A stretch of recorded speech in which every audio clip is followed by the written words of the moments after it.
My name is Ben Burgis. I am the author of Give Them an Argument, Logic for the Left, forthcoming in just a couple months from Zer0 Books.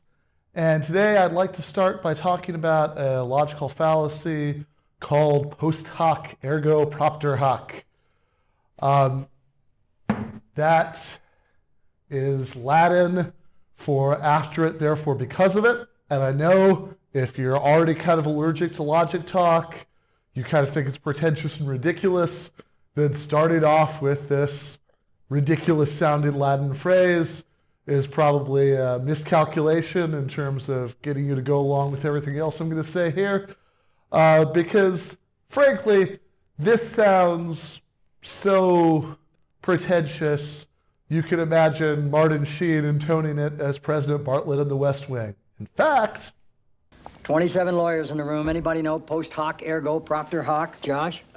Post, after hoc, ergo, therefore, after hoc, therefore something else hoc. Thank you. Next. Well, if I got more credit on the 443 Leo. thing. After it, therefore, because of it. After it, therefore, because of it. It means one thing follows the other, therefore it was caused by the other. But it's not always true. In fact, it's hardly ever true.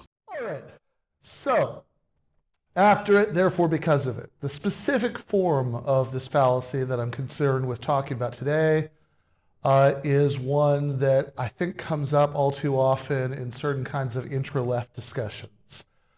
Gonna give the right wing a break today, although they certainly won't like what I'm saying about immigration, and focus on left violence, or at least left-on-left debate.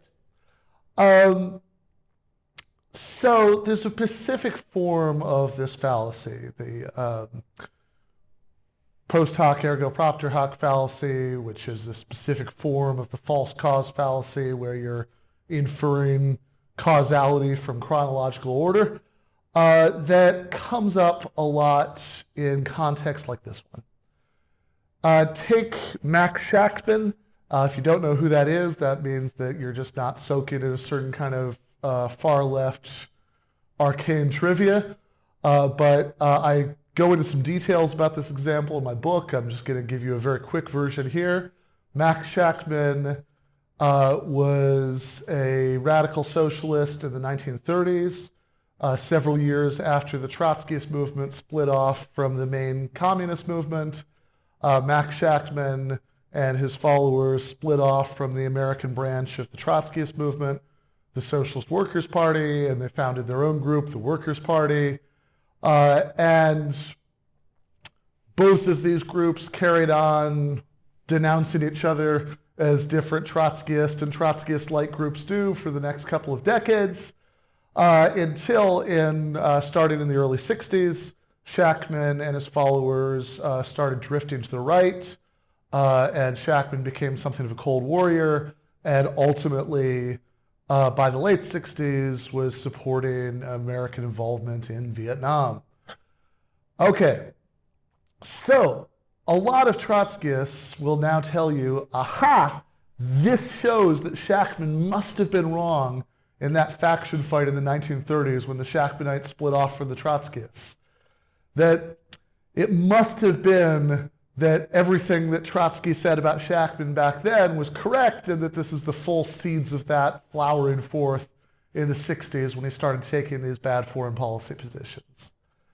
But that assumption that if someone is saying something bad at time T2, whatever they said at time T1, as innocent as it might have seemed, must have been subtly wrong in some way, must have contained the seeds of what they said at time T2, is a form of the post hoc ergo propter hoc fallacy.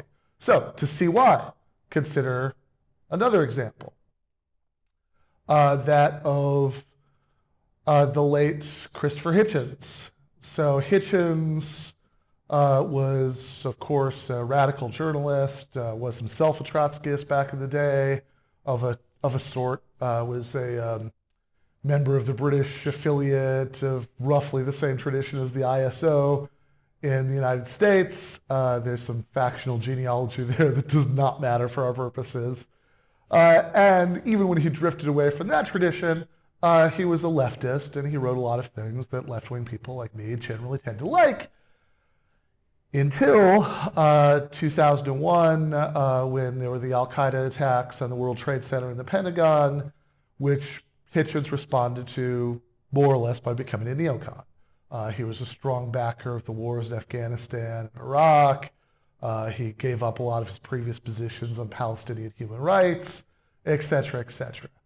Well, just before his big neocon turn, a few months before 9/11, he published a book with Verso called The Trial of Henry Kissinger, flaying Dr. Kissinger for his many war crimes.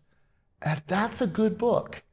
And I think that most of us can see that if you say, oh, what he was saying in 2002 about Afghanistan, 2003 about Iraq, even in late 2001 about a lot of these subjects, was wrong and bad. Therefore, the seeds of wrongness and badness must have been there already in the Henry Kissinger book.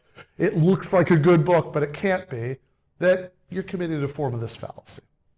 Okay.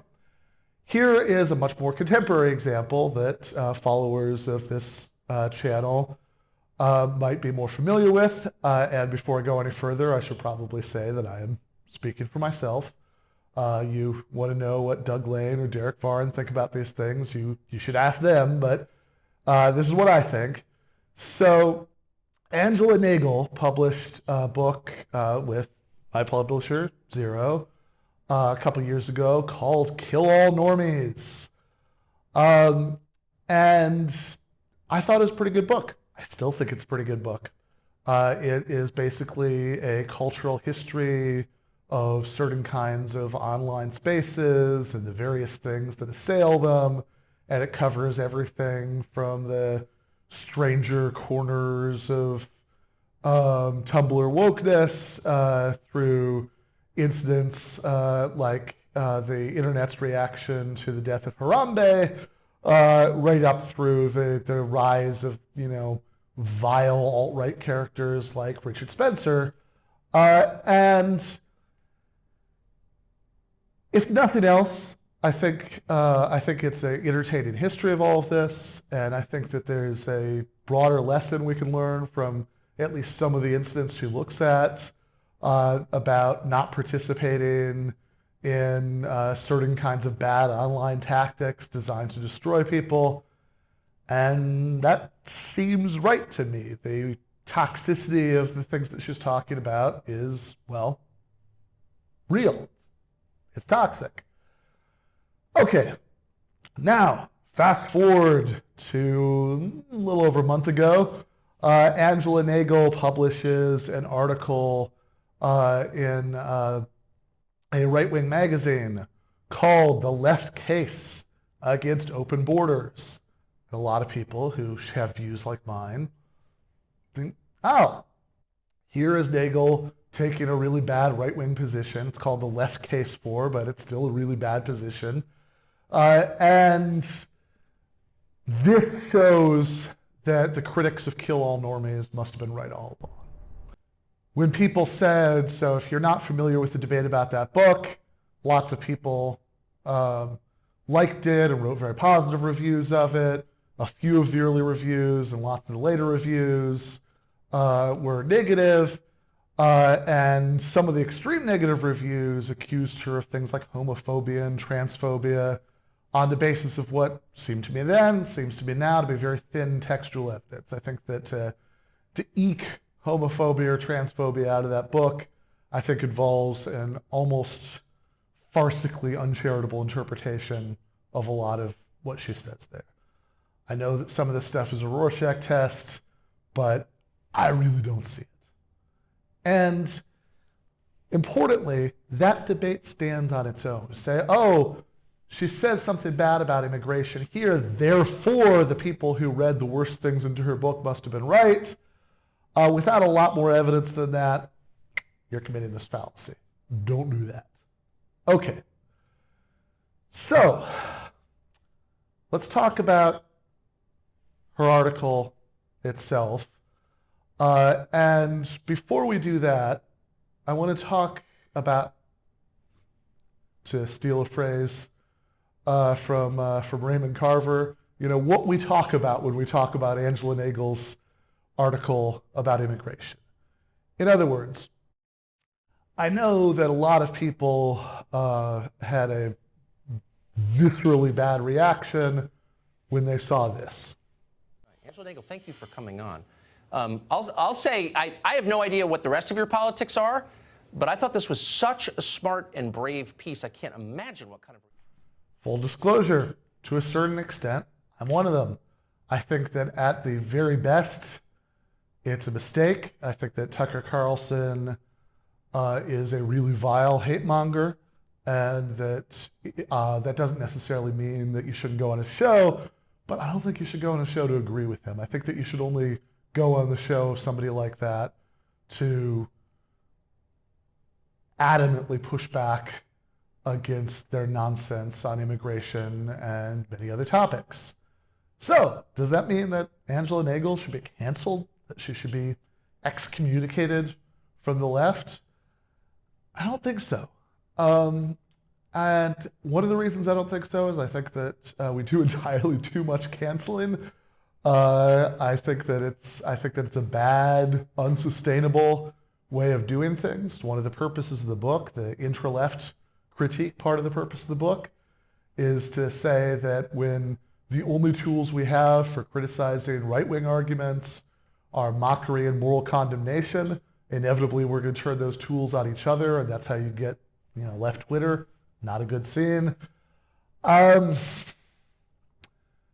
Also, though, when it comes to who's canceled and who's not, seems to me that even some of the people who want to cancel Angela Nagel for her bad stance on immigration adamantly want one Bernie Sanders, senator from Vermont, to run for president again in 2020.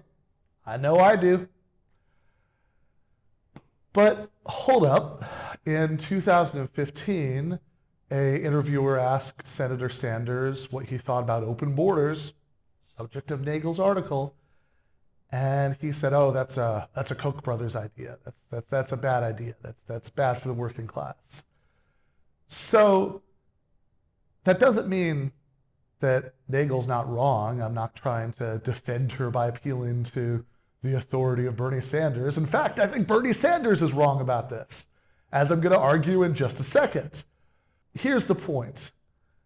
If we can't even have a calm, rational discussion where we try to convince people of the errors of a view that Bernie Sanders holds, then I think we are, you know, not to put too fine a point on it, utterly fucked when it comes to trying to convince tens of millions of Americans of the really crazy left-wing goals like workers' control of production, fully automated luxury communism, and all of that good stuff.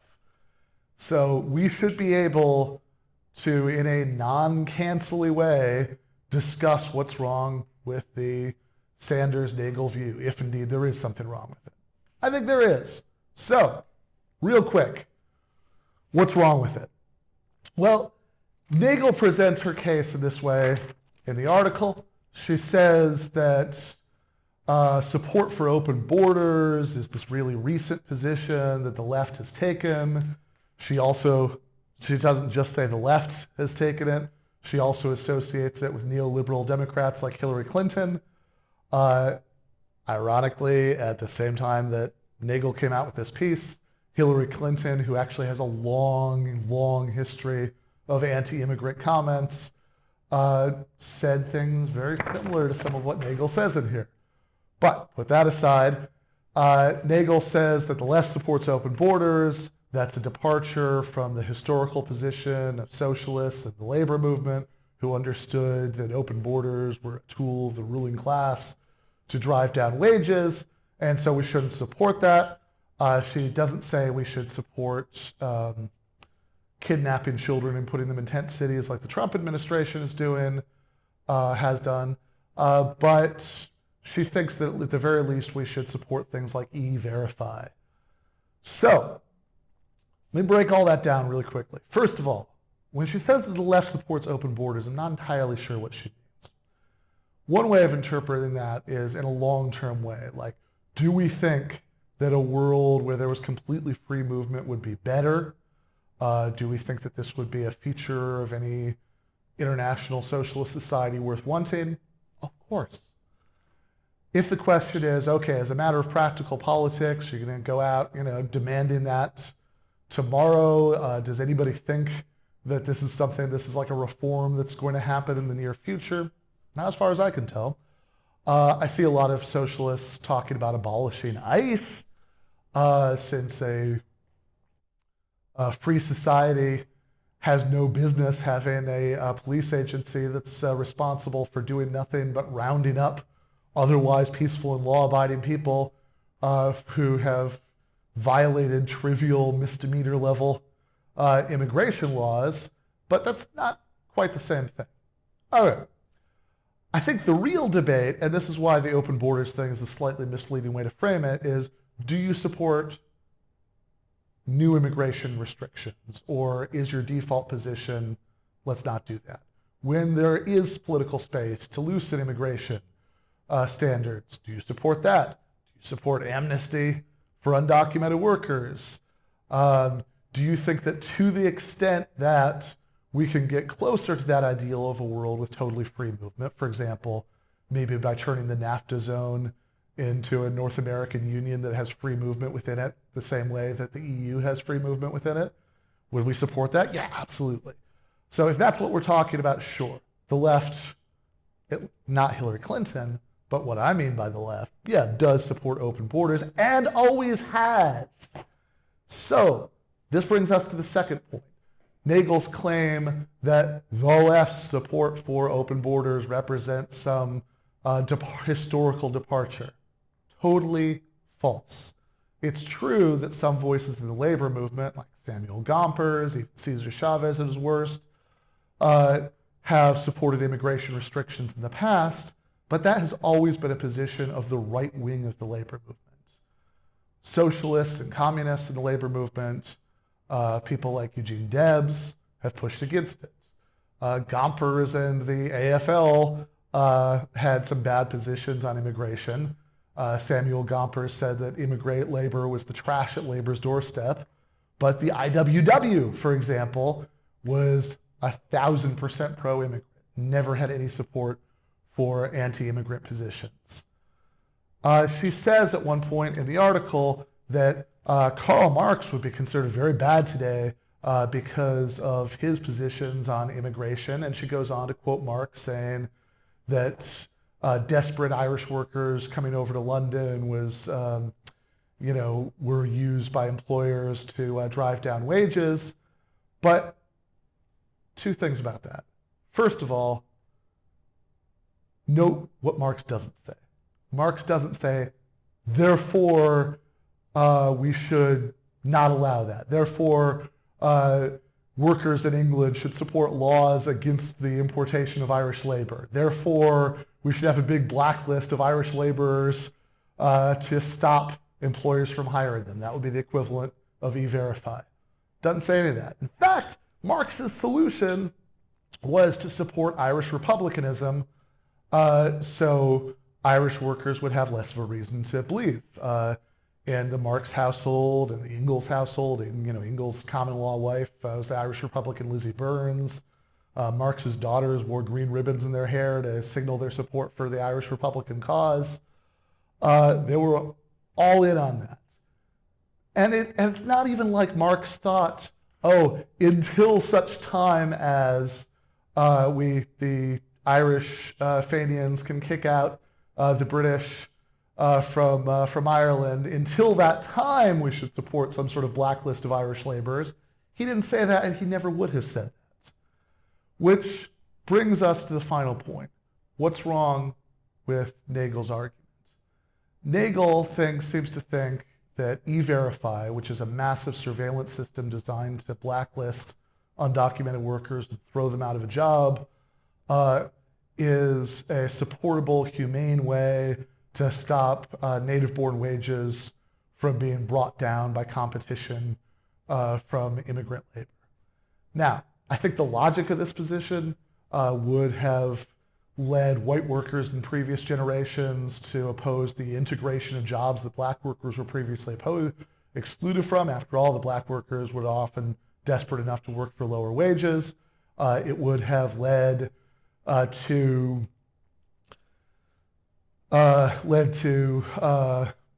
socialists opposing the letting women keep their jobs at in factories at the end of World War II, et cetera, et cetera, et cetera. So that's a hint that there's something wrong with it. So what's wrong with it? Well, certainly we could talk about what's morally wrong with it. Some people say, oh, that's moralism, that's bad, but everybody has a moral theory. If you're pretending not to, that means that that maybe you're not fully aware of what your moral theory is, but everybody's got a moral theory. I have no problem with so-called moralism. Secondly, though, on a purely pragmatic level, from a Marxist perspective, this is terribly misguided, because any effect that 10 million undocumented workers might have on the wage levels of hundreds of millions of native-born Americans, and statistically this is actually a pretty dubious point, but to the extent that there is a real phenomenon there, from a Marxist perspective, it should just be obvious that the best solution, long-term, the only effective solution, is cross-sectional working class solidarity. That's why we support amnesty, so we can unionize these people, and the bosses can't pit one group of workers against another group of workers to keep wage levels down. And if you think that you can support anti-immigrant measures in the short term, oh, we're going to blacklist you to keep you out of a job right now, but hey, maybe if there's amnesty in a few years, at that point, please come join our union. I think any good organizer is going to tell you that's not going to be a winning pitch. So, Nagel, I think she shouldn't be canceled. She shouldn't be excommunicated from the left. It doesn't mean that her previous book was a bad book, but she is badly misguided in this particular article. This is a bad argument. I want to end, since I mentioned Christopher Hitchens earlier, by reading out a quote that I've always liked from Hitchens in the 1980s. And what I like about it is that this almost sounds like Hitchens traveled through time, saw his own neocon future, and was determined not to let it come to pass. Like, Scrooge having seen, the Ghost of Christmas Future, having shown him Future Christmas, being determined not to do it that way. This is like Hitchens having been shown by the Ghost of Neocon's Future what was coming for him. Hitchens responding with revulsion to that and not wanting to become that guy. So here's what Hitchens wrote. I have never been able, except in my lazier moments, to employ the word predictable as a term of abuse. Speaking purely for myself, I would be alarmed if my knee failed to respond to certain stimuli. It would warn me of a loss of nerve. I have written in the past year about the MX missile, constructive engagement, the confirmation of Edwin Meese, and other episodes. Naturally, I hope that my arguments were original, but I would be depressed to think that anyone who knew me or my stuff could not have easily predicted the line that I would take. In the charmed circle of neoliberal and neoconservative journalism, however, the unpredictability is the special emblem and certificate of self-congratulation. To be able to bray that as a liberal, I say bomb the shit out of them, is to have achieved that eye-catching, versatile marketability that is so beloved of editors and talk show hosts. As a lifelong socialist, I say don't let's bomb that shit out of them. See what I mean? It lacks the sex appeal somehow. Predictable as hell. So, yeah. I'm a socialist, and I think from a socialist perspective, supporting immigration restrictions or programs like E-Verify makes no sense whatsoever. Lacks the sex appeal, but to very loosely paraphrase Friedrich Nietzsche, sometimes the truth is not sexy.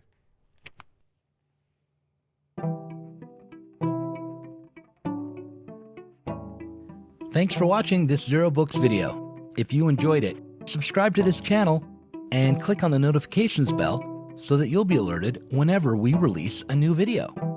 You should also consider supporting us on Patreon. Our patrons get access to our Inside Zer0 Books podcast every week, and can get access to the Zer0 Books book club and help us to continue making online content from the left.